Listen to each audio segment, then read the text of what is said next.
Welcome to Cat and Jess Talk the Best, where we're going to be talking about IMDb's top 250 movies from April 12th, 2018. My name is Kat. And I'm Jess. And today we are doing a special bonus episode for everyone, not just premium subscribers. We are talking about Friday the 13th because it is Friday the 13th. I thought of this a while ago and we just hadn't had time, but now we have time to do it. So expect this every Friday the 13th. We will do one of the Friday the 13th movies because I just think that's going to be fun. It's like, and we have to start with the original. Of course. The one that started it all.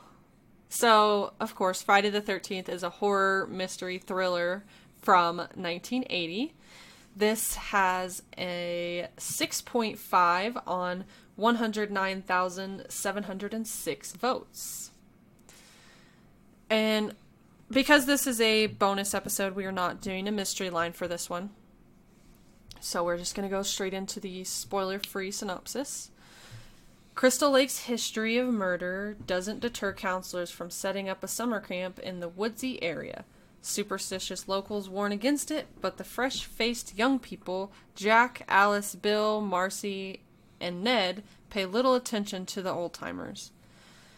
Then they find themselves stalked by a brutal killer. As they're slashed, shot, and stabbed, the counselors struggle to stay alive against a merciless opponent.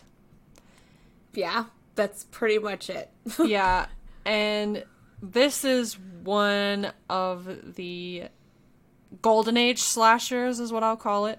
I agree. It fits in there with Michael Myers and Freddy Krueger, you know, just the great slashers. And so this is directed by Sean S. Cunningham. He's directed other movies like A Stranger is Watching, Spring Break, and The New Kids. More slashers. More slashers, yeah. This stars Betsy Palmer, Adrienne King, and Jeannine Taylor. Yep.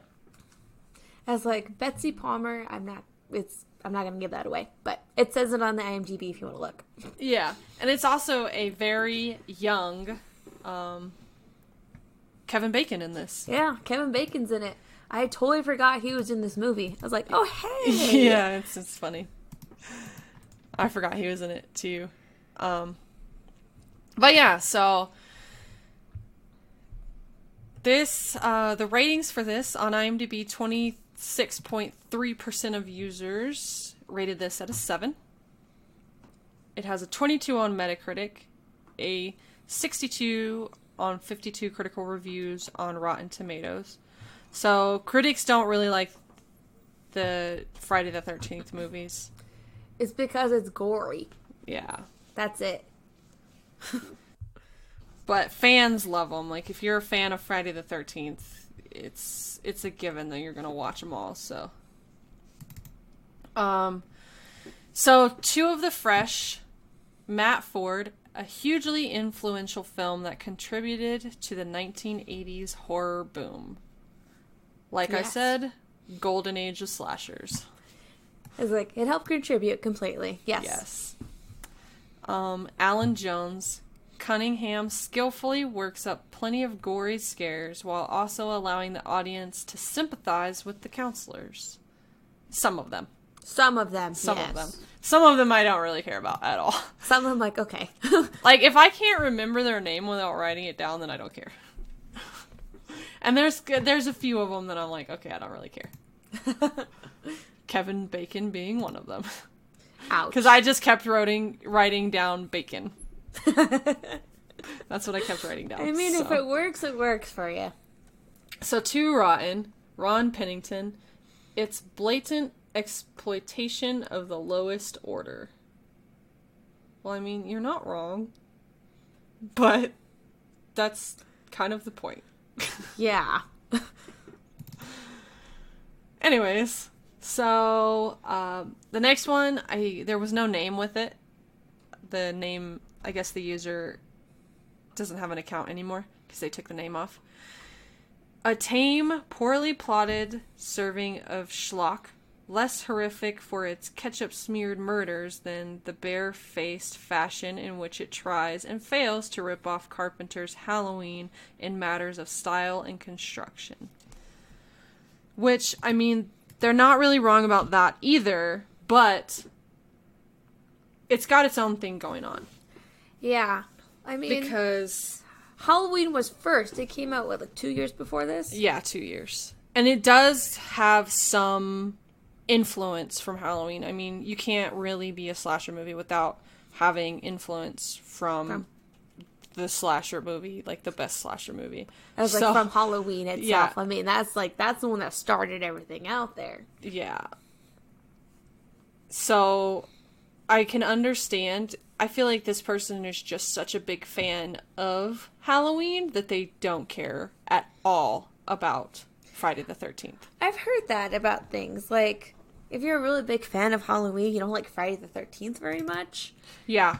And then I've heard people saying, like, they like Friday the 13th more than they like Nightmare on Elm Street. And I'm like, okay, why can't we just like all of them? So, Halloween is my first one. I absolutely love Halloween. I've seen them all. Then Nightmare on Elm Street, just because I feel like Freddy Krueger is such an iconic character. Not saying that Jason Voorhees is not, but I get more fear factor from Freddy than I do from Jason. It's like, then it's me who is like Nightmare. That's number one. And then it's Halloween, and then it's Friday the 13th. Okay. It's like, but they're all three great. I mean, yeah, when you think of slasher horror films, you think of those three. Yeah, those are like the main slashers. There are definitely other slashers that are great, but these are the main slashers. Those are the big three. Like, if you haven't seen one of those three movies, and you say you're a fan of horror in general, you need to go watch them, because it's just one of those. It's like standard viewing. Yeah. The consensus, rather quaint by today's standards, Friday the 13th still has its share of bloody surprises and a 70s holdover aesthetic to slightly compel. Yeah, I felt like, because it's early 80s, like 80. Yeah. So you just got out of the 70s. So, like, a lot of the fashion in here is 70s. Yeah. So, the money for this. The budget was $550,000, which is kind of a low budget. The opening weekend, it made $5,816,321. So, it did a really good job opening weekend. And then also, its domestic income was $39,754,601. So it made quite a bit of money. And it's also the highest grossing of all of the Friday the 13th movies. I wonder why. Well, I mean, it is the best. So, its top lifetime gross is number 2,145. So, this did not win any awards, but it was nominated for 5. Two of which of those nominations were Razzies, which I think is hilarious. And it's funny because, like, people going to the movies that aren't critics loved this movie. Thought it was great. Critics go, and they hated it, so... I don't believe critics most of the time anyways. I don't believe critics with horror movies. I just 100% ignore them because they don't know what they're talking about. So, yeah.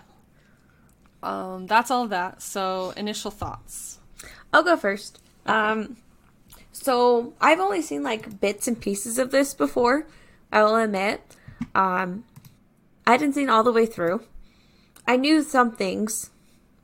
And I was like, all right, Friday the 13th, let's do this, right? I watched it. And I was telling Kat before we started recording, I was like, the best thing about this movie is the music. Yeah. And some of the special effects.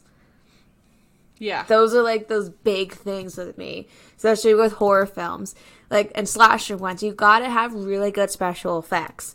And this one, actually, it holds up pretty well for being, you know, almost 40 years old. Yeah. There's a couple of the kills, because, I mean, obviously, this is a slasher film. There's gonna be a lot of kills. There's a few of the kills that I felt like didn't hold up, but then there's some other ones that are still, in my opinion, really awesome. Yes, overall, I like this movie. I really did.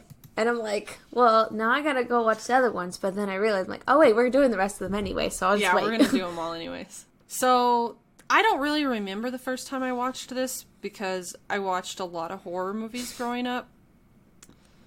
But it's just one of those that it starts off this slasher franchise. You get introduced to, like, one of the most famous slasher killers ever. It's like, I have little kids who know about this. Yeah. Little kids. So that's how popular it is. Yeah.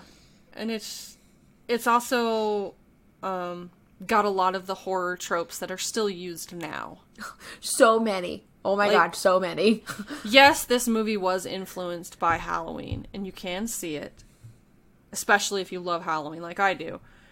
But then also, this movie has influenced a lot of other ones. So, I just feel like if you are a horror fan and you haven't seen this, you really need to get on it and watch it. Because, I mean, no, it doesn't have a plot, but, I mean, kind of. It has a little bit of a plot at the end. But, I mean, that's how a lot of horror movies are. There's not really much of a plot in slashers. It's really just the killing. Well, I can argue that with Nightmare a little bit. Yeah, Nightmare does have kind of a plot. The first one. If you combine all of the Halloween movies, they have a plot. He's got to stretch them all out. Yeah, it's an extended plot. But yeah, I do enjoy this movie a lot, and I like to watch at least one of them every Friday the 13th, so I thought that's why that would be a good idea for us to talk about them for Friday the 13th's going on. So yeah, I think that's it. Spoiler alert! Spoiler alert! Spoiler alert! Spoiler alert! Spoiler alert! Spoiler alert! That was your warning. If you haven't watched the film yet, then stop listening and come back after you've watched it. So, we start off kind of like hearing the sounds of a lake. We see the moon, we've got some frogs, and we see the lake, and it says Camp Crystal Lake, 1958. Yes. So this is obviously prior to when the movie is taking place. Yeah. This is kind of giving you like a little backstory to it. Yeah. And we get some point of view shots, which is influenced by Halloween. It's like, this is a big thing in this movie, I'll say that. Yep. And the point of view characters, like, walking through a cabin. We see a bunch of kids and stuff, and they're all sleeping. But nothing happens to the kids. Then we see some counselors. They're singing songs, having fun, you know. And they get done with one of the songs, and two of the counselors kind of leave and go have some fun time. They sneak off, and they go up in, like, a barn. That's what I was going to say, like a barn. Yeah. And they're going at it, and then we get the point of view shot, someone's coming, and that someone kills them. Kills the guy first. Yep. Like, stabs him in the stomach. Yeah. And then the other girl's just trying to, like, run away, and she's like, oh my God, I'm going to get killed. And, I mean, she does. Yeah. So, right off the bat, beginning of the movie, you get 2 kills. Like, right away, you're like, okay, all right. And this sets the precedent for that, you know? Yeah, I feel like this was kind of trying, because, you know, 2 years prior, Halloween came out, was very successful. And I feel like because that one, the beginning of the movie, you only get the 1 kill, they were trying to one-up it and do 2 right at the beginning of the movie. I feel like that's what this was. Which, I mean, it's not bad. You're setting up a slasher movie. You've got to have kills right at the beginning of the movie, so. Yeah. Yeah. I'm just, like, trying to think of, like, other ones that do that. Like, Nightmare, not so much. No, Nightmare, it waits a little bit. Just a little bit. It's not, like, first thing. Then it goes to present day. Like, 1980, midsummer. Like, middle of the summer, not midsummer. And it does say Friday the 13th. Yep. This is Friday the 13th. Yep. So, we see this little town, and we also see a hitchhiker. And it's a gas station, and there's dogs sitting in the gas station, and the hitchhiker, her name is Annie. And there's a thing in slasher movies, well, horror in general, for the most part, but also slasher movies. It's pretty pertinent to, like, pretty big thing in slasher movies, is a final girl. There's always one girl left alive at the end of a slasher movie. One. And they set it up at the beginning of this, like, this hitchhiker is going to be the final girl. Oh, I never thought that. The way they set it up, she's a false final girl. Oh, no, because I never of how thought much that. Well, no, that's literally what they did on purpose. That's what I'm saying. They did this on purpose. They set it up for her to be the false final girl because of how much time they were focusing on her. But yeah, they set her up, and she's like heading to the camp and everything, and she's talking to the dog, asking like, "Hi, how far is it?" and stuff. And it's a dog. Then I was like, "It's a dog. This is not going to answer." But so she heads on. And she goes into this, like, little convenience store, and she's asking the people there how far away it is. And they kind of just stare at her like, are you serious you're going to go there? Because the locals call it Camp Blood. Because of its past, which we've already seen. We saw part of the past. Yeah, part of the past. So they're kind of talking to her about it, and one man offers to give her a ride about halfway. And so as they're leaving, they run into Crazy Ralph. And I think he's just the town crazy. I don't think he's homeless. I think he does have a home, but he's just kind of... He's the town crazy. Yeah. He gets locked up a lot. Because they don't know what to do with him because he's just raving mad. So, yeah. And it's a small town. So they're just like, you know what, we're just going to put you in jail for a week and call it good. Yep. But he grabs Annie's arm and, like, stops her and tells her not to go. Says you're doomed. You're all doomed. And Annie and the guy that's taken her halfway ignore him and just keep going. Get in the car and they're heading out. And that man is asking her if she knows anything. And she's like, oh, yeah, I'm just going out there to cook.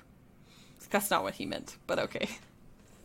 And he tells her about the camp, saying that in 1957, there was a young boy who drowned in Crystal Lake at the camp. And then the year after that was when the 2 murders happened. And no one knows who did it. Yeah. And he's also telling her she needs to quit. He's like, you should not even go there. Yeah. Don't go. So... he's, like, trying to convince her not to, but she just ignores him and says, okay, I'm gonna head out now, and he drops her off, and she keeps walking. I love how he drops her off right in front of a cemetery. Yeah. I was like, that's some good placement there. Exactly. So, then we see some more kids, and this is where we get, I don't really know their names. This is where we get Kevin Bacon's character. Jack. And then we also get a character named Ned. It's in the truck that it's Jack, Marcie, and Ned. Yeah. And I mean, they're literally just slasher characters, so they're not super important. I mean, not really, but I do have their names in front of me, so I can see it. So, they're arriving at the camp. There's a man chopping wood. His name, I believe, is Steve? Yep, yeah, Steve. It's Steve, because he's the camp owner. His family owned the camp. Yep. And he's he's like chopping wood. He's trying to get the camp set up ready for kids because they've got 2 weeks. They're fixing the place up and stuff. And then we also meet Alice, who is our true final girl. Because, we've already been introduced to Annie, who is the false one that they used, that they've set up. And then we get our true one here with Alice. Got Alice, and we meet Brenda, too. Yep. And Steve's giving them all kind of like assignments and stuff, telling them what they need to do to help get the camp set up. And he also talks, he goes, Steve and Alice go, she's fixing up one of the cabins, and Steve goes and talks to her, and he's like begging her to stay because it seems like she's getting ready to leave, like she doesn't want to be there anymore. She's done everything that she can, she feels like, and she's just kind of done. And then, so he's like begging her, and we get a point of view shot watching Alice as she goes and is like walking around the camp. She goes and talks to Bill, who is another person here at the camp, another counselor. He's working on something over by the lake. He's fixing something up over there. And then Brenda, I think? I don't know. One of the other girls goes and is setting up the archery range. It's Brenda. Okay. Steve has left to go to town because he's got some things to get, some supplies and stuff. So everybody's going about their business, working on setting up the camp. Well, they're supposed to be. But then it jumps. We see Ned messing with Brenda at the archery range. Yeah, because he shot an arrow at it. Yeah, while she's holding it. Trying to get it set up. I'm like, that's not dangerous at all. Yeah. So, then we see Annie again, and she's still hitchhiking on her way to the camp. And she gets picked up. But we don't see who she gets picked up by. But it's in a Jeep. Yeah. And Steve had just left in a Jeep. So you kind of think that maybe it's Steve. But since it's just point of view shots, you don't really see. No. And she's like, I just need to go up to, Camp Crystal Lake and everything. Yeah. And so they keep driving, but then they drive past. Yeah. And Annie starts freaking out. She's like, you just passed it up. And she's like, yep. I need you to stop. Yep. So, but the driver doesn't stop. And so Annie jumps out of the car. And then she's like running through the woods, all hurt and everything, because she just jumped out of a car. A moving car, yeah. Yeah. And she thinks the killer is gone. Well, the driver. But, at this point, it's the killer because of the point of view shots and the fact that they didn't drop this person off where they were supposed to be going. So, killer pops up in front of her, and all you see is the legs. They do a very, very good job of not ever showing you the face of the killer. Ever. You don't get to see a face. Yeah. Ever. And what the killer does, it's like just slashes her throat. Yep. So this is a simple slasher kill. Just a simple one. Kill number 1. Well, for this part. Oh, I was saying. This is number 3 of the movie, but number 1 for this timeline. Yes, that's what I was trying to say. Okay. Then it jumps back to all the other counselors. They're out playing on the lake, I guess, taking a break. And we get the point of view shots from across the lake. And they're just they're all out there having fun. One of the girls, I don't remember which one, notices something across the lake. And she's like glancing over there, trying to see, but then she ignores it. She's like, oh, it's nothing. And then they're all getting out, going back to doing what they need to be doing. And Ned needs help. He's like drowning. So they go to rescue him, and one of the girls starts CPR, but he was faking it. Yeah. Which is a very teenage boy thing to do. Completely. I was like, oh gosh.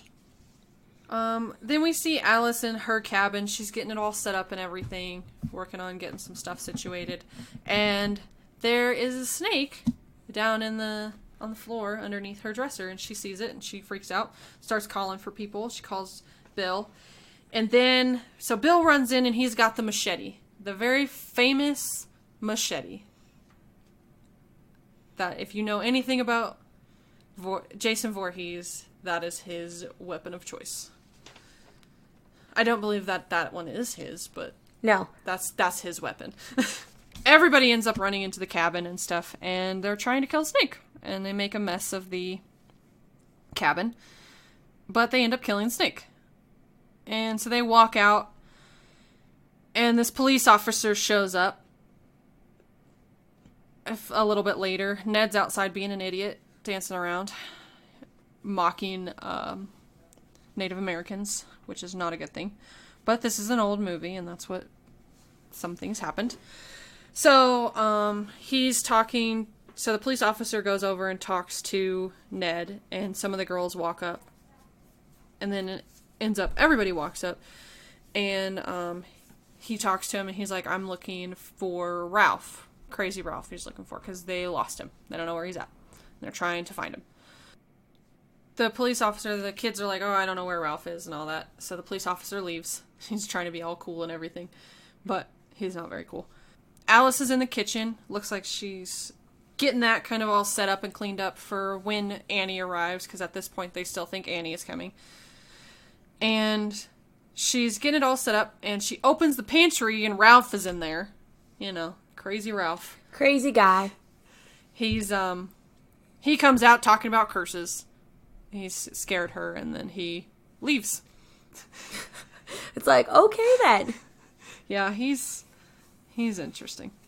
But so, they're cooking dinner and stuff later on in the evening, and there's some of them are talking about the emergency generator, because Alice is like, hey, this light's not working, and so they're like, oh, well, we can go start up the emergency generator. So a few of them go start that up, and then the other ones kind of stay in the kitchen area eating dinner. Then we see this cute little otter swimming on the lake. I wrote otter, smiley face. It was like the only cute thing in the movie. Yeah, I mean, yeah.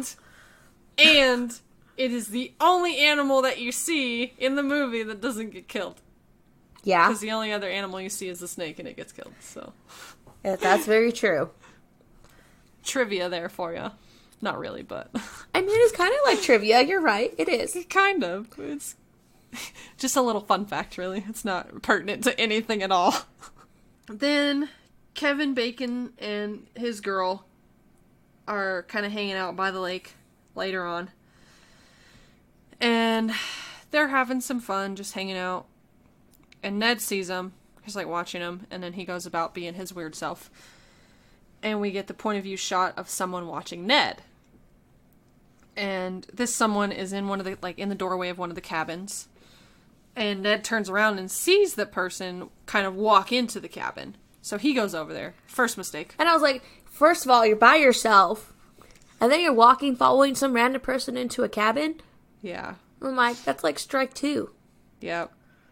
And then, so Kevin Bacon and his girl kind of walk over in that general area. And they're talking and stuff. And then the storm starts. And of course, you know, that's a very classic trope throughout the rest of the Friday the 13th movies, is the storms. All the rain.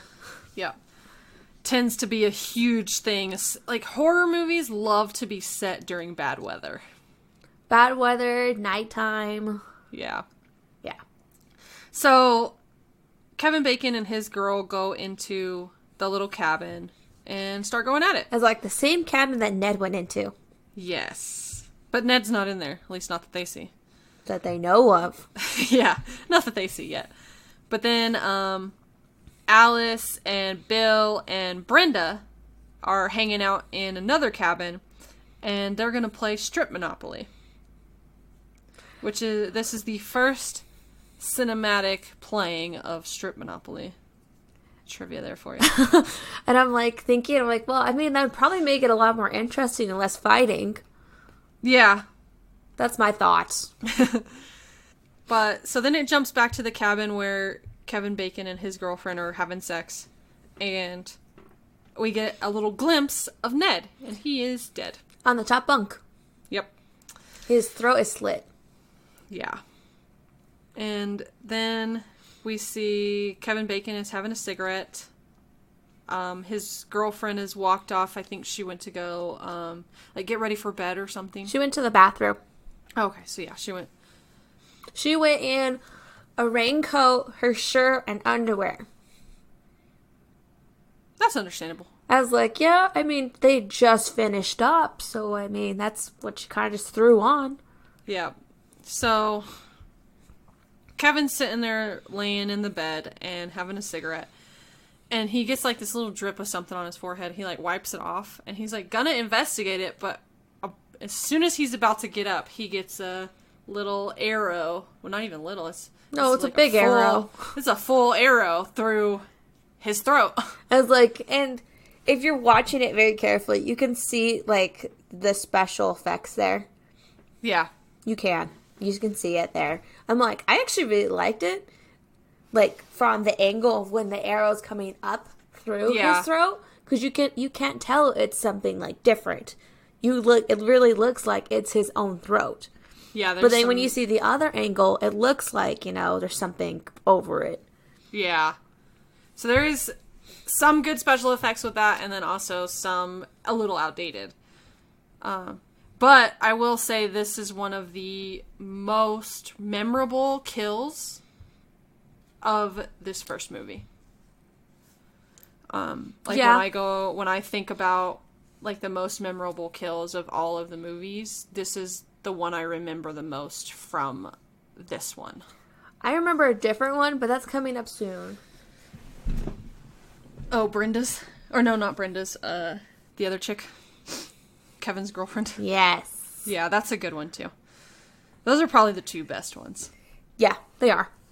So, Kevin's girlfriend is in the bathhouse, and someone's watching her. Because, she's in there washing her hands after she's done her business. And we get the point of view shot, and then we get an axe to the head. Literally, an axe to the head. Yeah. I was like, all right. Another really good kill in this one. I even said out loud, I'm like, oh, axe to the face. All right. Yeah. And so now the body count is 6. Because we've had the 2 at the beginning. Then we get Annie. Then we get Ned. Then we get Kevin. And then we get this girl. So. Yeah, 6. We're up to 6 now. We're not even done. Yeah, that's a good amount for about halfway through a slasher film here. Oh, definitely. So, back in the cabin where they're playing Monopoly, the storm blows open the door, and then Brenda remembers, she forgot that she left her windows in her cabin open, so she leaves, and the game's over. And then we see Steve, he's in town, he's grabbing some dinner before he heads back, or I guess some coffee before he heads back to the camp. He's at a diner. And he's heading home and stuff. And it's just kind of like a little glimpse. And he's heading home in this storm. And it's like a pretty bad storm, so. I'm like, why would you be driving in, like, this bad of weather? But then I remember, it's a horror film. And people don't think logically. No, they don't. So. Even though the diner lady, she's like, why don't you just stay? And they can handle it for the night. Like, she's the one logical person. Yeah. So, Brenda heads to the bathhouse and goes to get ready for bed and stuff. My guess is she's already been to her cabin because she has all kinds of stuff with her and she's already closed her windows. Yeah. But she keeps hearing something in the bathhouse and is like really confused and stuff. And like starts looking around for it. I'm like, there you go, making another classic mistake. You should never investigate the sounds. Never investigate, especially by yourself. Yeah. But then we jump back to Steve again real quick, and he's kind of stuck, because, he's a dumb butt driving in the storm. It's like he's stuck in the mud, and the cop helps him out. Yep, cop helps him out, gives him a lift. And then, Brenda gets back to her cabin, and she's laying down reading, and for the life of me, for some reason, I guess it's just really not a very memorable kill, hers. So, I couldn't remember how she died, and I was like, please don't mess up that book. Please don't mess up that book. That's what the entire thing I was thinking when she was sitting there reading. I was like, please. It's like, don't hurt the book. Hurt her, but don't hurt the book. Yeah, you can That's kill terrible, her. Cat. It's fine. But, because I couldn't remember how she died.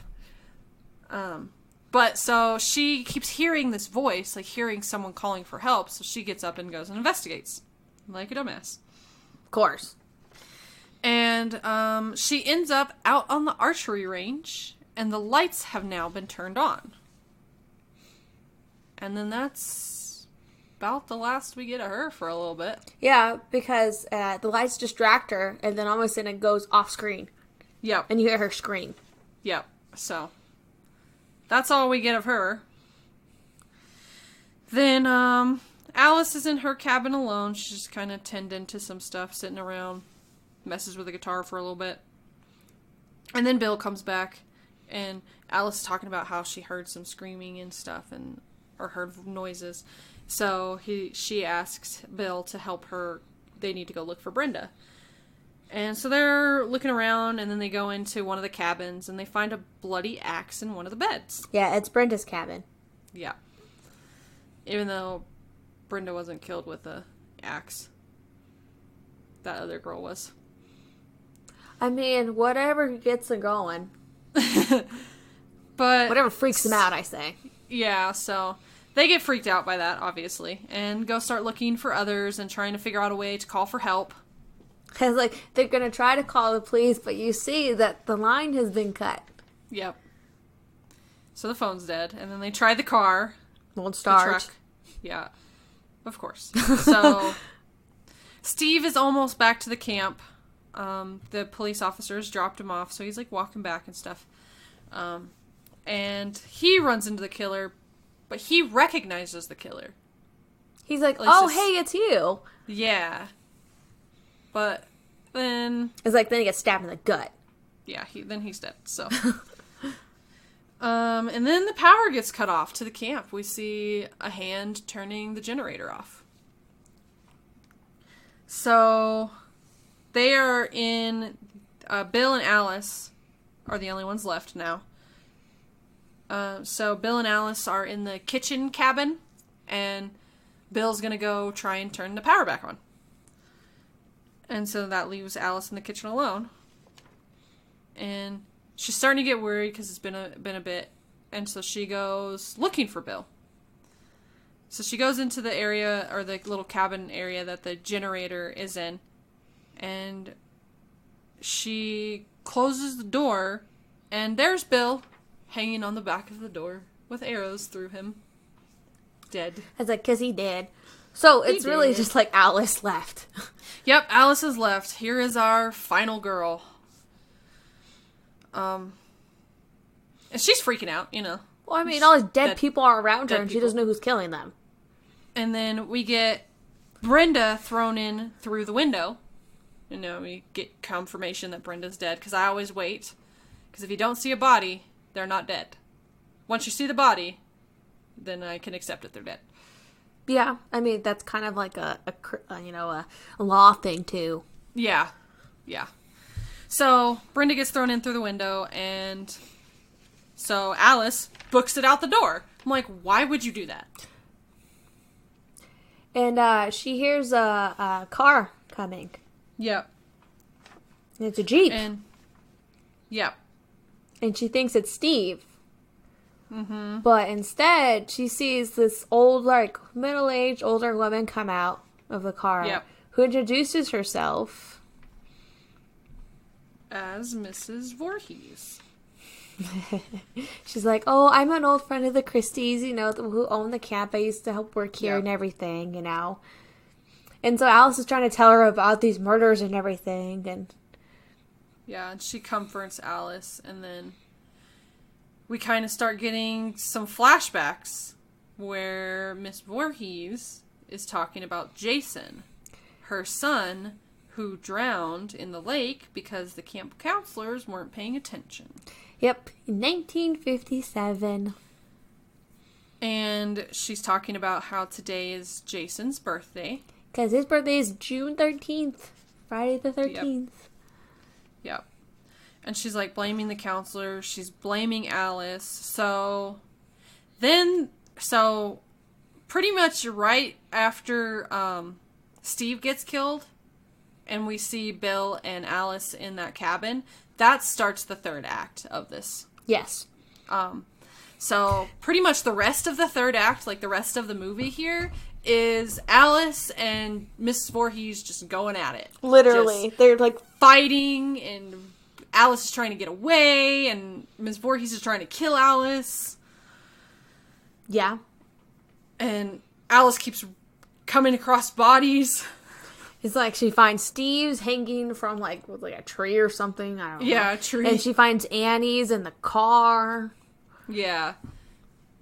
And my logical, having seen hundreds of horror movies, mind is just push the body out, drive the car. That's what I was thinking, too.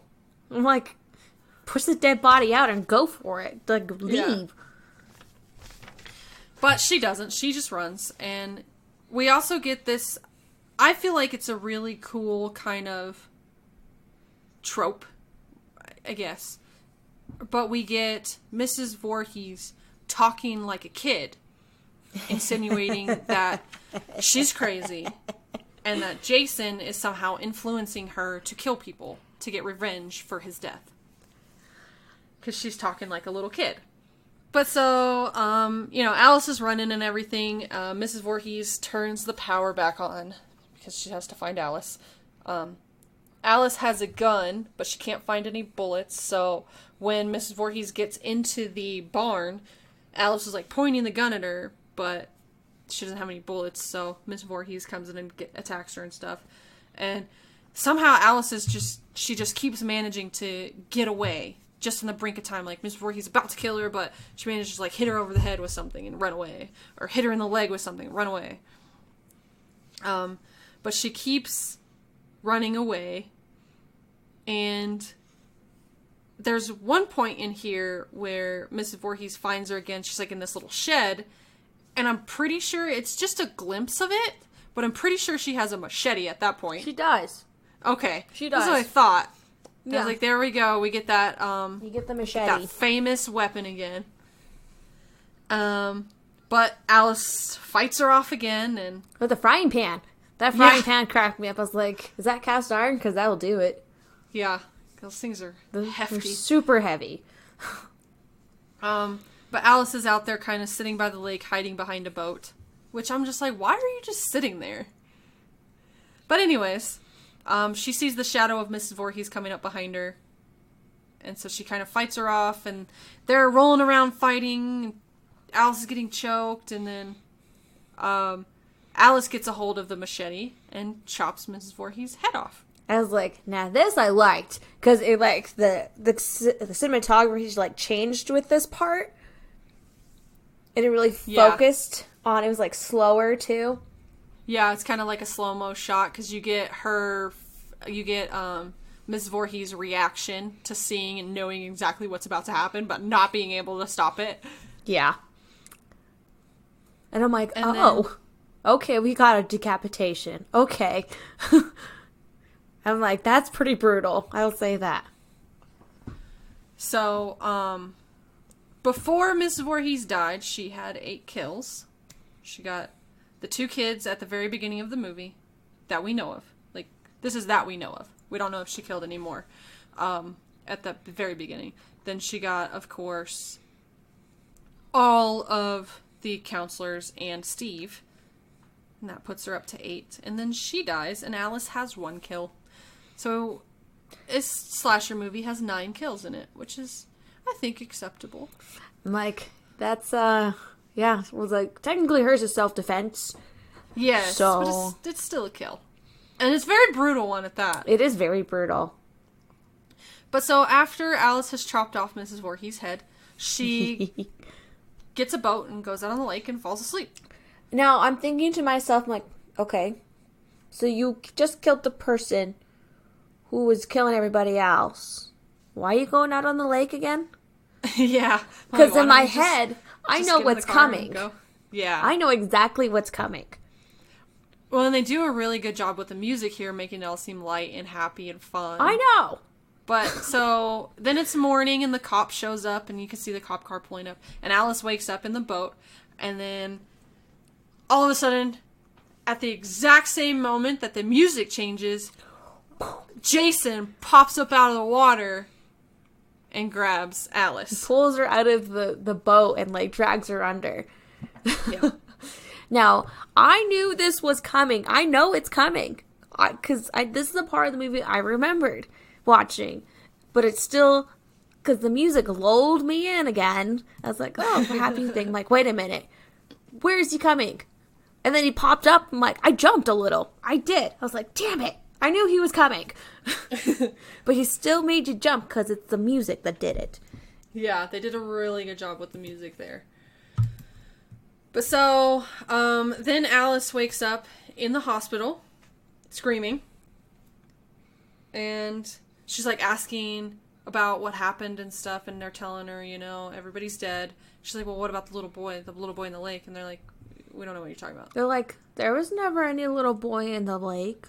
Yeah. And then, we get the shot of the lake there at the end of the movie. And I was like, I like how it looks calm, but you see, like, a little ripple. Yeah. Just a little one. Yeah. So, like, it unnerves you just a little bit as this movie's ending. You're like, oh, shit. Yeah. So, that's the end of the movie. The music for this is by Henry Manfredini. He is known for Deep Star 6 from 1989, House from 1985, and the Omega Code from 1999. Those are all very, they're thrillers, mystery type movies. And so this is about what he usually does. So, his very first thing he ever worked on was Mr. and Mrs. and the Magic Studio Mystery from 1975. Currently, he is working on a number of things. He has a short coming out this year called The Music Teacher. And then 2020, he has Hanukkah coming out. So that's next year. And then the other things he's working on that have been either announced or they're in pre-production, not out yet. Throw Like a Girl is a short. It is completed, but it's not released yet. In the Death Room is a short in post-production. The Mangled is filming. You Can Call Me Eve, Harvest Moon, Eden Falls, Don't Let Them In are all pre-production. And then Savage Mountain and Pay Attention have both been announced, and he's going to work on those. So he's got a lot of stuff coming up. I'm like, this music, oh my god. Yeah. I do have one really cool thing to talk about with the music that he did, that he thought of, and it's really brilliant. So I know what you're talking about. Go. That sound, that sound that keeps happening is supposed to be like Jason kind of whispering in Mrs. Voorhees' ear or in her head, "Kill, Ma," like telling his mom to kill. Exactly. And so he used the k from kill, so that's where that k sound comes from, and then ma is where the sound comes from. I love that, and it's him doing it too. Yeah, it's such a great idea, and it works so well. You're like, you know, when you start hearing that Jason's around. Well, yeah. Jason, air quotes, yeah, is around. And, like, it works really well because, like, the music in this, it only shows up when the killer's around. Yep. And at the very end of the movie, that last part, it's all music because they're around. Mm-hmm. And that end part, oh my god, I swear, that throws everything off. Like, you can't think of, like, your typical horror movie music with that end part. Because it's all like nice and happy sunny and think, oh, you know, everything's done with. No. Yeah, the killer's dead. We're done. But no, it's not true. And so it throws you completely off and you don't expect it. So that was beautiful. Beautiful. Yeah. So, that's all for the music. I really do enjoy this music. It's a great soundtrack. It all works really well. And, it's very classic, and you know it if you hear it, so. As like my students, every single Halloween month, all of October, I play Halloween music, and they always ask for this song. They always ask for music from Friday the 13th. And they're like, when are we going to hear it? And I'm like, soon! There's other songs. But it's just so recognizable that, I mean, like, I have 5-year-olds who know it. Yeah. 5. They may not know who the person is. They may not have seen the movie, but they know that song. It's great. Dang. So, like we said, there's tons of sequels. I think there's a total of 10 of these movies. But we are not going to discuss them right now because we're just going to talk about one every Friday the 13th. So, we'll hit part 2 in March. So, trivia. I do have quite a bit of trivia just because I love these movies. I love horror movies. So, my first one is Alice's reaction to Bill when she finds him dead. That's actually the actress's real reaction because the director didn't tell her how he died or how she was going to find him. So, that reaction is her real reaction. So, they only had to do one take of that. Oh, I love that. Yeah, that's a great one. This one's funny. Betsy Palmer, who played Miss Voorhees, she was not originally who they wanted to play Mrs. Voorhees. They were trying to get someone else, somebody Winters, I don't remember her name, but they were trying to get somebody else, and either she was too expensive or she said no. I think she said no. So they talked to Betsy Palmer, and she agreed to it because she needed a new car. It's like, okay. The camp that they used for filming is still an actual camp. You can actually send your kids there and hope that Jason doesn't show up. Bill, the actor that played Bill, was temporarily blinded by fake blood during shooting. So that's kind of crazy. Yeah. It's like, wow.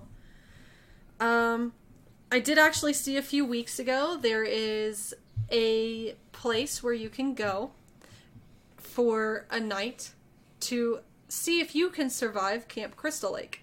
They have an actor out there pretending to be Jason, and he will chase you around for hours to see if you can escape.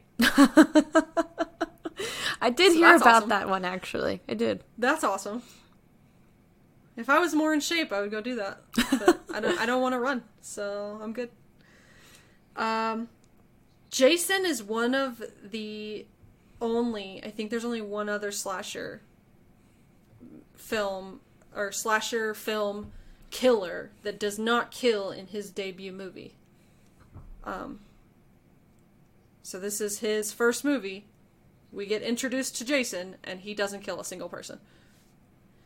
And then also, last thing I have here. He is Jason Voorhees, knowing that he did not kill in his first movie.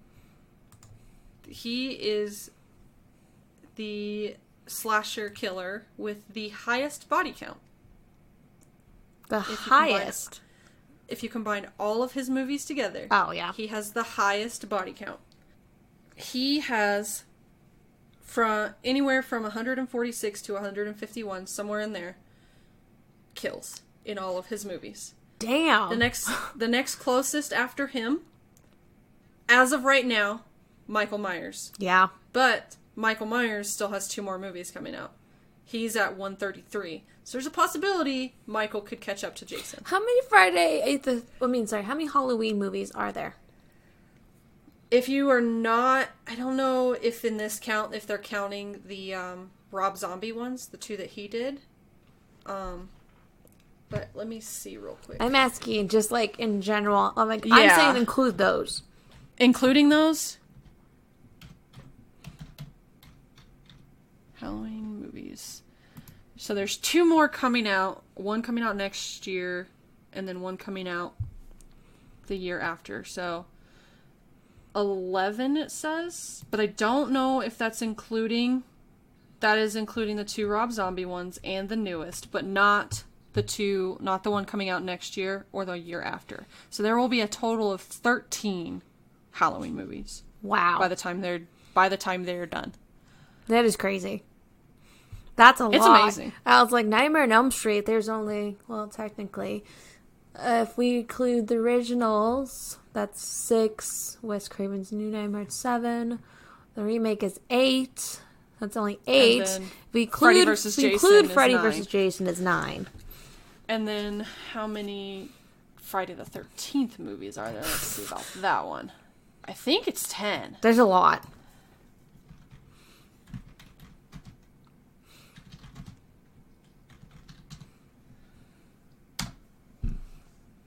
So Friday the 13th. Come on, load. Oh, there's a lot of those. 13.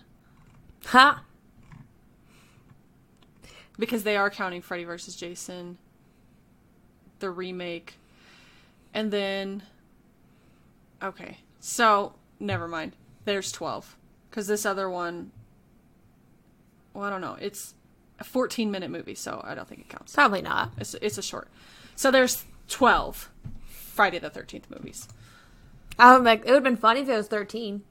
Yeah, it was 13, but the 13th one is a 14-minute short, so... And it's Freddy versus Jason versus Ash, Ash versus Ash I know versus Evil Dead. Yeah. That's short. Yeah. So, there are 12 Friday the 13th. There are, 11 or 10 10 Halloween. Nightmare on Elm Street, and 13 Halloween movies. It's a lot. So your 3 biggest slashers, your 3 biggest names in slasher films, all have at least 10 movies. I think that's awesome. That's crazy. But yeah, as of right now, before the 2 new movies that Michael Myers is going to get, Jason is the one with the highest body count. That's crazy. Yeah. And that's my trivia for that. That's a lot of it. I'll say that. I have only like a few to add, I'll say. Okay. So that snake that was in the movie, that was a real snake. Yeah, I could tell the way it was moving. It's a real snake, and they really did kill it on screen. Oh. Okay. That was its real death. That they really did kill it. And there's no PETA around there, so that's why they can do it. Yeah. And they can get away with that. Yeah. They could not say, though, that, no animals were harmed on the screen, because there were. So, when we get to part 2, the thing is, this movie is way more bloody and way more gory. It's probably one of the goriest ones out of all of them. Because they dialed it back so much for part 2. Yeah. They had to, because people were just like, ugh, that's just too much. Especially the critics. And then there's other of us who are like, that's about right. Yeah, those of us who appreciate slashers for what they are, we're like, bring it on. Exactly. I was like, this is cool. So this it filmed in 4 weeks. In 4 weeks. That's a pretty short time span, actually, for a film. Yeah. So the person who plays Bill in the movie, he's actually the son of Bing Crosby. Oh, okay. Yeah. I thought that was cool. Yeah. That's this one you'll like. So, there is a town called Voorhees in New Jersey. And it's 8 miles away from Haddingfield. That's awesome. Right? It's like, they're like right near each other. They're like, I think it's, 8 miles away. That's awesome. Less than 10 miles. So I'm like, so they're like right by each other. I'm like, oh. So those people need to be careful. Completely. I was like, you got 2 like slashers like in your midst. And I'm sure there's an Elm Street in both of those towns. There's an Elm Street everywhere. Yeah. There literally is. Like, an Elm Street. I think almost in every town. There's like a Main Yeah. Street, there's an Elm Street. So you always got to watch it. There's a first street in every town. Yeah, I think that's about it. Okay. Because there's just so much. So obviously this is not on our list. We just chose to do this. So we don't have any of that information for this movie. But, favorite line. I've got a few here. You go first. So, it's got a death curse. Hey, don't get smart. Me? I'm as dumb as they come.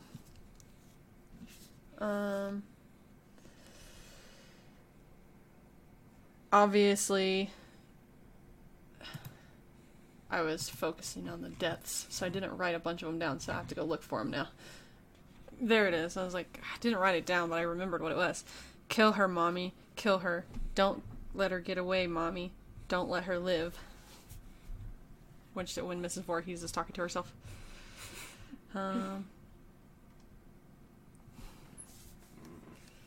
You let him drown. You never paid any attention. Look what you did to him.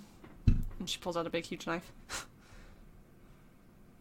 And then I think my absolute favorite is at the end of the movie. When she's kind of giving her motive. You see, Jason was my son, and today is his birthday. That's a great line. You pretty much took all of mine. The one I do like that you didn't say was, "Come, dear, it'll be easier for you than it was for Jason." Yeah. Yeah. That's a good one. I do like you see, Jason was my son, and today is his birthday. Yeah. That one I love. That's a great line. All right. So, I will write that one down. So, what is your rating? I will admit, I like Nightmare on Elm Street more than this one. Mostly because I love Freddy Krueger and Robert Englund. But I'm going to give this a solid 7. Okay. It's sometimes the story, sometimes the story lags just a little bit, but the kills make up for it. And I do like that you don't see Jason, at all until, the very end. When he pops out. Yeah. And it's all his mom doing it. So, I did like that. I like that little twist there, because you're like, okay, who the hell is killing all these people? Because you never get to see it, ever. Yeah. Never. They never show. Which I think is great, and it helps with the suspense part of it. And, special effects. Some great special effects. Most of it holds up, some of it doesn't. I'll say that. And that music did it for me. I'll say it. Yeah. It was the music. I'm going to give it a 7 as well, because I like it, this movie. I love the Friday the 13th series as a whole, just for what it's done slasher-wise. Yes. Especially this one. It's just built up, it helped build the slasher genre, or a slasher subgenre, really well. But I also, it's not quite up there with Halloween for me. I absolutely love Halloween. It is my favorite. But I'm not one of those that, because I love Halloween so much, I hate Friday the 13th. I like all of them. And like you said, amazing music, great special effects, most of which hold up. Some of them don't, but that's fine. I think just really the stuff that's lacking, we don't really get much of a plot until the end, which is understandable. It is a slasher. And then also, there's a few of the kills that are just kind of mundane, just slit throat. But the kills that are up there, like Kevin Bacon, the arrow through the throat, chick with the axe through her head, there's a few of them that are really memorable and awesome slasher kills. So I think that helps it out a lot. And I like the idea of the false final girl. I think it's a great idea. And coming into the movie, if you've never seen it before, you kind of, and you know the premise of the final girl, you kind of get that idea from it, especially because that's how they set it up. but then they turn you to the true final girl, and I like that, so. It trips you up a little bit. Yeah. It doesn't go with conventional, like, horror film things. Like that end part with the music. Yeah. But I do like these movies a lot, and I'm excited that we're going to be celebrating Friday the 13th. No, it was your idea. I was like, let's do it. Because I was just, like, thinking about it, because I was going to, last Friday the 13th, I was going to come home and I was going to watch it, and I was like, well, why didn't we do this? And then I was like, you know what, we're going to do it for the next one. So, yeah, that's all for that. So our next film will be out tomorrow, because, this is just a little bonus episode for you guys. The episode out tomorrow is Life of Brian from 1979. Our event coming up in just a couple of weeks is our holiday event. And it will be Babes in Toyland from 1986 and Krampus from 2015 for me. And I picked Santa Claus is Coming to Town from 1970 and The Nightmare Before Christmas from 1993. Yeah. And The Nightmare Before Christmas is going to be our 100th episode, so that's super exciting. That's not counting premium content. It's just counting regular episodes, this episode, and then also our events. So Nightmare Before Christmas is our 100th episode, and I think it's awesome that that's our 100th one. Hell yeah. So make sure you check that out in just a couple of weeks. Then we are offering premium. If you would like to become a premium member, you will get uncut episodes, early release episodes, and a special monthly episode, all for $1 a month. Or you can do $5 a month, and you can get all of that, plus be able to join us for a movie of your choice every 50 movies. To do that, you just go to our website, catandjesstalkthebest.podbean.com. Go over to the right, scroll down a little bit, and the 2 options are right there for you to subscribe to that. Our special monthly episode for December is our Golden Globe predictions, and that will be out, obviously, on New Year's Eve. We're going to talk about all the different awards and which movies we think are going to win those awards. So that will be available for premium members as well as for just $1 for bonus. If you cannot support us that way, you can always leave some ratings and reviews. So that way we can get some more listeners from the ratings. Helps us be able to get found by other people. And then reviews help us know what we can do better and what you guys like. You can interact with us on Twitter, Facebook, YouTube, or you can email us. All of those links are in the show notes. And our music is by Audio Binger. You can find him on Facebook, YouTube, and his website, audiobinger.net. So until tomorrow with Life of Brian, thank you so much for listening, as well as sharing the show. We'll catch you tomorrow. Bye. Bye.